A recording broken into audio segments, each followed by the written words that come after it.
আচ্ছা, আপনার কাছে আরেকটি প্রশ্ন করতে চাই যে টায়ারকে যদি পুরানো হয় তাহলে পরিবেশে কিন্তু অনেক ক্ষতি হয়, আর আপনাদের যে এই প্রোডাক্টটা এটা কিন্তু টায়ার থেকে পুরো প্রোডাক্টটা করা হচ্ছে, আসলে পরিবেশের ক্ষেত্রে কোনো নেতিবাচক প্রভাব রাখছে কিনা? সেই প্রশ্নটা সবাই করে, এবং যখন প্রথমে আমি এই ব্যবসা শুরু করেছি এবং বিভিন্ন পারমিশনে গিয়েছি, সবাই এই প্রশ্ন করে আমাকে অনেকে বলেছে যে আপনাদের পরিবেশ শেষ করে ফেলবেন, ধ্বংস করে ফেলবেন। বাট মজার জিনিস হচ্ছে যে আমরা টায়ারটাকে পুরাই না। আচ্ছা আচ্ছা। এবং আমরা যখন টায়ারটাকে যে প্রসেসিং করি, এই প্রসেসিং এ আমার টায়ারটা কোনো সময় কোনো ক্ষেত্রে আগুনের সরাসরি সংস্পর্শে কখনোই আসে না। আচ্ছা, এটা সিম্পল কনসেপ্ট। যদি মনে করেন আপনার বাসায় প্রেসার কুকার আছে, একটা প্রেসার কুকার, আমার কাছে বড় একটা প্রেসার কুকার, এই প্রেসার কুকারের ভিতরে আমি টায়ারগুলো ঢুকায় প্রেসার কুকারের ঢাকনাটা বন্ধ করে দিলাম, দিয়ে আমি আগুনে জ্বালাচ্ছি, তাহলে কি টায়ার জ্বলবে? টায়ার তো জ্বলছে না, ভিতরে প্রেসার কুকারটা গলছে, টায়ারটা গলে যাচ্ছে, গলতে গলতে একটা সময় যেটা বাষ্প হয়ে যাবে, বাষ্পটা তো বের হয়ে যাবে, প্রেসার কুকারে বাষ্প বের হয়ে আসে, এই বাষ্পটাকে আমি পরে ঠান্ডা তরল করে তেল করতেছি। এটাকে বলা হয় যে heating in absence of oxygen. যেহেতু কোনো অক্সিজেন নাই, এর ভিতরে কোনো অক্সাইড হবে না, কার্বন ডাইঅক্সাইড, মনোঅক্সাইড কোনো কিছু হবে না। যেহেতু অক্সাইড হচ্ছে না, তো পরিবেশে কোনো কিছু ক্ষতি করছে না। উপরন্তু এই যে টায়ারগুলো যেখানে পড়ে থাকে, আপনারা যদি দেখেন বিভিন্ন জায়গায় এগুলি বজ্র হিসেবে পড়ে আছে বিভিন্ন জায়গায়, এবং তখন পরিবেশের ক্ষতি করে।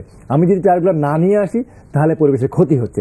এখন আমি টায়ারগুলো প্রসেস করছি, আমি পরিবেশের উপকার করছি, পরিষ্কার করছি। আমি যদি না করি তাহলে পরিবেশের ক্ষতি হবে। আচ্ছা, পরিবেশের জন্য উপকার হচ্ছে সেটা জানলাম। ন্যাশনাল ইকোনমিক সেভিংসে এটা কি ধরনের অবদান রাখে এই যে জ্বালানি তেলটা? এটা তো ন্যাশনাল ইকোনমিক্সে আমার হিসাবে যেটা আছে যে আমরা বর্তমানে একটা মেশিন থেকে প্রায় গভর্নমেন্টের প্রতি মাসে 80 থেকে 90 হাজার ইউএস ডলার আমরা সেভ করছি। কেন করছি? যে পরিমাণ তেল আমি তৈরি করছি, লাইক 2.5 টন, এটা তো গভর্নমেন্টকে ইম্পোর্ট করতে হতো। এই অ্যাটলিস্ট এতটুকু পরিমাণ তো গভর্নমেন্ট কম ইম্পোর্ট করতে পারবে। কার্বন ব্ল্যাকটা গভর্নমেন্টকে ইম্পোর্ট করতে হয়, স্ক্র্যাপ লোহাটাও ইম্পোর্ট করতে হয়, যেগুলো বাই প্রোডাক্ট। সেই তিনটা জিনিস কিছু না কিছু হলো তো আমি দেশে করার জন্য গভর্নমেন্টের কোনো এক লেভেলে যেহেতু এই 2 টাকা সেভ হচ্ছে, তা আমরা হিসাব করে দেখিয়েছি যে প্রায় 80 থেকে 90 হাজার ইউএস ডলার সেভ হয় শুধু একটা মেশিন থেকে। পরবর্তী মেশিন বাড়ালে আরও গভর্নমেন্টের বৈদেশিক মুদ্রা অনেক সেভ হবে। আচ্ছা, এই যে টায়ারটা লিকুইড করা হয়, এই লিকুইডের ক্ষেত্রে যে কেমিক্যালটা ইউজ হয়, এই কেমিক্যালটা তো বাইরে থেকে ইম্পোর্ট করতে হয়, তাই না? এই কেমিক্যালটাতে আসলে মানে কি বাংলাদেশে এটা যথার্থতা আছে কিনা? এখানে কোনো কেমিক্যাল লাগবে না, কারণ কোনো কেমিক্যাল না, এই জন্যই যে টায়ারটা সম্পূর্ণ আমি গলাচ্ছি, এটা হিট দিয়ে গলাচ্ছি, এখানে কোনো কেমিক্যালই অ্যাড করা হয় না। প্লাস এই যে হিটিংটা করছি আমি, এটা বিরাট একটা উৎস দরকার, গ্যাস দরকার, অনেক গ্যাস দরকার। আমি কিন্তু কোনো গ্যাস সাপ্লাই নিচ্ছি না, আমার এখান থেকে একটা গ্যাস তৈরি হয় যেটা দিয়ে আমি হিটিংটা চালাই। তো আমার বেসিক্যালি আমার ইন্ডাস্ট্রিতে কোনো ইলেকট্রিক সাপ্লাই বাইরে নেওয়া হয়নি, কোনো গ্যাস সাপ্লাইও নেওয়া হয়নি। আমার নিজের গ্যাস জ্বালায় জ্বালায় পুরো হিট করছে, এবং কোনো এক স্টেজে আমার গ্যাস বেশি হয়ে যায় যেটা আমি জ্বালিয়ে ফেলি। তো এখানে কোনো রকম কেমিক্যাল অ্যাডিটিভ নাই এখানে। আচ্ছা, আপনাদের এই ক্ষেত্রে জ্বালানি তেল উৎপাদনের ক্ষেত্রে প্রতিবন্ধকতা কি কি? প্রতিবন্ধকতা এখন তো ইন্ডাস্ট্রি, নতুন ইন্ডাস্ট্রি, এটা এক্সপানশনের জন্য গভর্নমেন্টের যথেষ্ট পৃষ্ঠপোষকতা প্রয়োজন আছে। কারণ আমি তো এই পর্যন্ত উঠিয়ে এনেছি, এখন আর বাড়াতে হলে ফাইন্যান্সিয়াল সাপোর্ট দরকার, অ্যাডমিনিস্ট্রেটিভ সাপোর্ট দরকার, এবং মার্কেটিং সাপোর্ট দরকার। তো গভর্নমেন্ট যদি আমাকে এই সাইড থেকে পৃষ্ঠপোষকতা করে, ফাইন্যান্সিয়াল সাইড থেকে অন্যখানে জায়গা বা করার মতো সুযোগ সুবিধা করে দেয়, যেরকম সহজ শর্তে ঋণ, আমি তো ব্যাংকের থেকে ঋণ নিয়েছি, প্রত্যেক ব্যাংকে গিয়েছি ঋণের জন্য, কোনো ব্যাংকে আমাকে লোন দেয়নি, বলে আপনি কি করবেন, এটা কোথায় তৈরি হবে। আলটিমেটলি ওয়ান ব্যাংক আমাকে সাপোর্ট করেছে কিছুটা, এবং অফিসগুলোতে যখন গিয়েছে অফিসে বলেছে আপনি পাগল যে টায়ার থেকে তেল তৈরি হবে।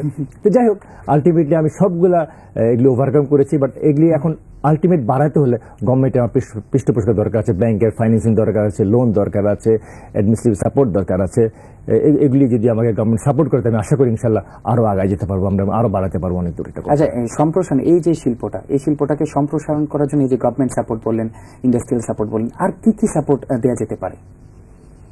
এখানে ইনফ্রাস্ট্রাকচার সাপোর্টটা মেইন দরকার, যে সাপোর্ট এটা অন্যান্য, আমি তো মাত্র গাজীপুরে একটা শুরু করেছি, এরকম আরো বিভিন্ন জায়গায় আমার ফ্যাক্টরি তৈরি করতে হবে। তৈরি করতে হলে ওসব জায়গা এখন বাংলাদেশের যেখানে সেখানে জায়গা পাওয়া যায় না, এবং যে কোনো ইন্ডাস্ট্রি করতে গেলে জায়গার পিছনে বিরাট একটা টাকা ইনভেস্ট করতে হয়, এবং সেরকম যদি গভর্নমেন্টের অনেক পরিত্যক্ত জায়গা আছে, পড়ে আছে, কারণ এটা ইন্ডাস্ট্রি এমন কোনো সফিস্টিকেশন না যে আমাকে একটা সুন্দর জায়গা দিত, anywhere, any land, any river side, any land can be use.